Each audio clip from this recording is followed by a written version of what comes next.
दोस्तों, ईरान और Israel America की जंग में भारत को अब तक का सबसे बड़ा नुकसान हुआ है। दोस्तों, बताना चाहूंगा, भारत के लिए बहुत बुरी खबर है। 1 तारीख को स्ट्रेट ऑफ हॉर्मूज में ईरान ने खतरनाक हमला किया था, ड्रोन हमला किया था। अब खबर आ रही है कि उस हमले में जो टैंकर पर किया था, 3 भारतीय मारे गए हैं। मेरे दोस्तों, अमृतलाल सोलंकी मारे गए, आशीष कुमार जो बिहार से थे वो मारे गए, दिलीप सिंह जो राजस्थान से थे वो मारे गए। MV स्काईलाइट नाम के ये जहाज पर थे। उस टैंकर पर जो मिडिल ईस्ट में था, यानी जो स्ट्रेट ऑफ हॉर्मूज पर था, उस पर ईरान ने ड्रोन हमला किया। पूरा जहाज वो जल गया और उस पे सवार 3 भारतीय मारे गए। उस टैंकर पर जो हमला था वो मैं आपको दिखा देता हूं, देखिए।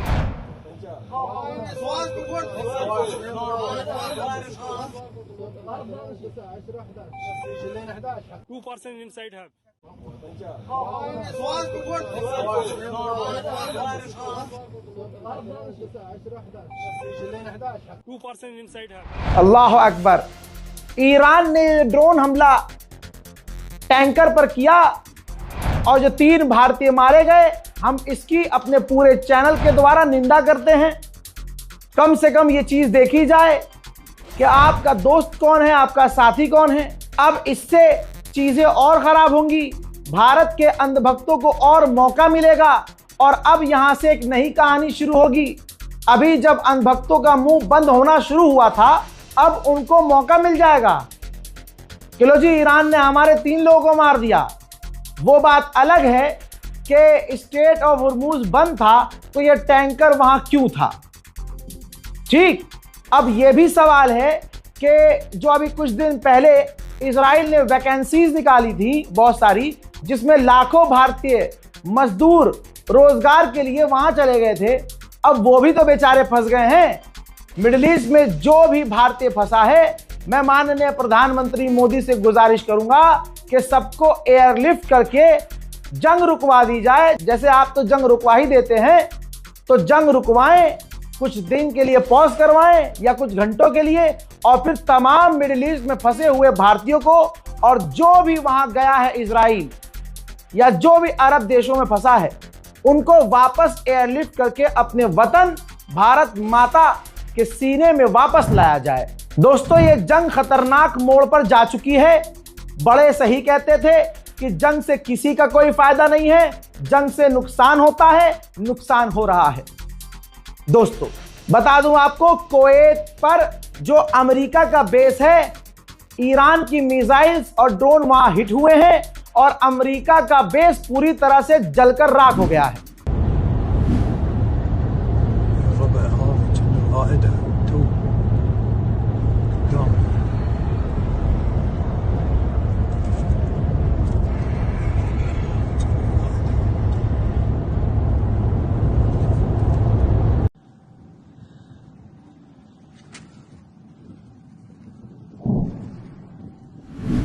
और वहीं आपको बता दूं कि कतर में भी, जी हां, कतर में भी अमेरिका के बेस पर ईरान की मिसाइल जाकर हिट हुई है।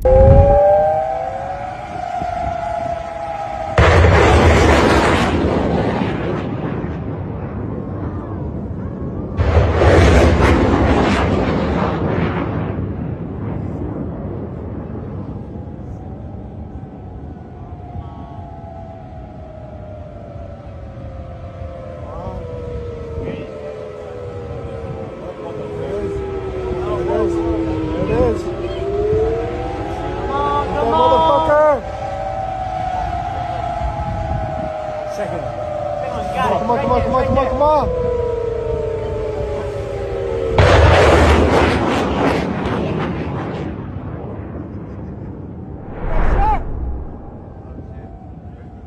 लीजिए, सैटेलाइट इमेज आपके सामने है। सैटेलाइट इमेज में नजर आ रहा है कि कुवैत में अमेरिका के मिलिट्री साइट्स डायरेक्ट हिट हुई हैं, जिन्हें कुवैत और अमेरिका उन हमलों को नहीं रोक पाया। शुरुआत के ही दौर में ईरान का जो ड्रोन कैरियर अमेरिका ने डुबाया था, अब उसकी अमेरिका ने वीडियो जारी कर दी है। ये देखिए, ये ईरान का ड्रोन कैरियर है जिसे शुरुआती ही दौर में अमेरिका ने डुबा दिया था। हजरात, ऑस्ट्रेलिया आ गया है क्रेडिट लेने। जो ईरान का वॉरशिप श्रीलंका के करीब डुबाया गया है, ऑस्ट्रेलिया के प्रधानमंत्री ने कहा है कि उस टॉर्पीडो को दागने वाले अमेरिकी पनडुब्बी के अंदर हमारे ऑस्ट्रेलिया के 3 से 4 फौजी भी थे, जिन्होंने अमेरिका के साथ मिलकर, अमेरिका की नौसेना के साथ मिलकर ईरान के वॉरशिप को डुबाया। अब सोचिए, ईरान का वॉरशिप डुबाया जिसमें कोई हथियार नहीं था, ईरान का वॉरशिप डुबाया जिसके अंदर कोई मिसाइल नहीं थी, अनआर्म था, और वो सारे जो ईरान के ऑफिशियल थे वो ट्रेनर थे।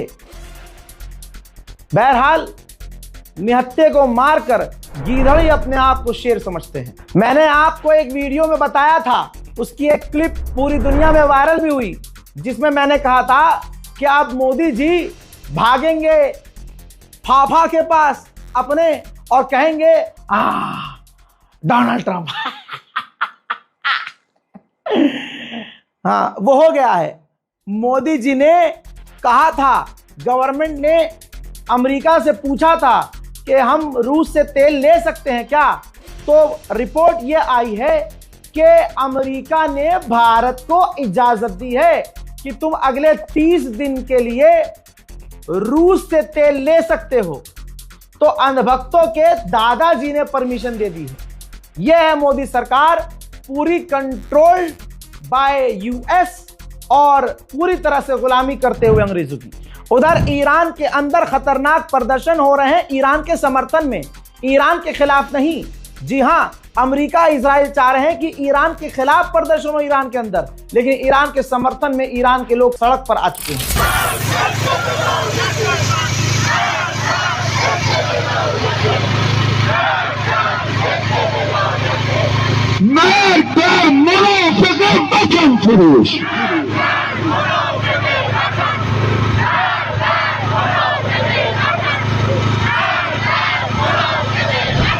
मोहतरम हजरात, अमेरिका की ऑफिशियल गवर्नमेंट ने कह दिया है कि ईरान में जो प्रदर्शन हो रहे हैं वो ईरान के खिलाफ नहीं हो रहे हैं। ईरान की रिजीम अभी भी मजबूत है, बहुत मजबूत है, नहीं गिर सकती, और आवाम ईरान की गवर्नमेंट के साथ हो गई है। उधर इजराइल ने जब देख लिया है कि सारे प्रोपेगेंडे इनके फेल हो गए हैं, तो ऐलान किया है कि तेहरान पर अब हम सबसे बड़े हमले शुरू करने जा रहे हैं। उधर यूएई भी पूरी तरह से ईरान को नुकसान पहुंचाने का एक प्लान लेके आया है।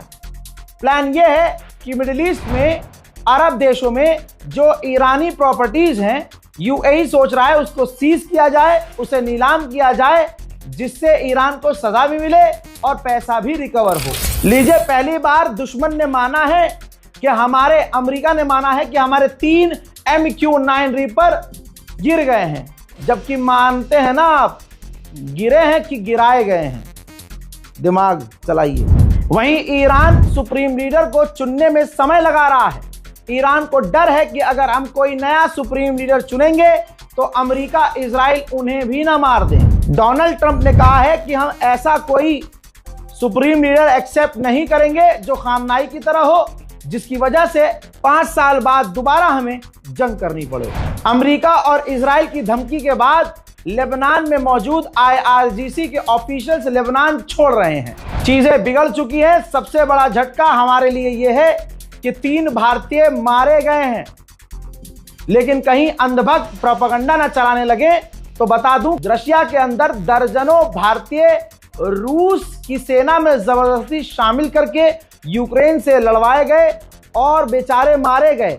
अभी भी न जाने कितने भारतीय छात्रों को जबरदस्ती रूस की सेना में डालकर यूक्रेन से लड़ने के लिए भेज दिया, और अभी भी उन भारतीयों को मोदी जी वापस नहीं ला पाए हैं।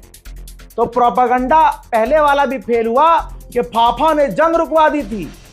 मैं कहता हूं कि सच में ईरान की, अमेरिका की, इजराइल की इस जंग को फाफा रोक कर दिखाएं तो ये कमाल होगा, और दुनिया का मुसलमान मान जाएगा कि हाँ, मोदी जी ने कुछ काम किया है। क्योंकि 3 भारतीय मारे गए हैं, हमारे भारतीयों के मारे जाने से ऊपर कुछ नहीं है। नहीं मारे जाने चाहिए थे। हालांकि ये अपने में सवाल है कि जब ईरान ने कह दिया था कि हम स्ट्रेट ऑफ हुर्मुज बंद कर रहे हैं और हमला शुरू किया था, तो ये टैंकर वहां क्या कर रहा था। बहरहाल इस रिपोर्ट पर अपनी राय जरूर लिखिएगा। चैनल को सब्सक्राइब कीजिए। जय हिंद।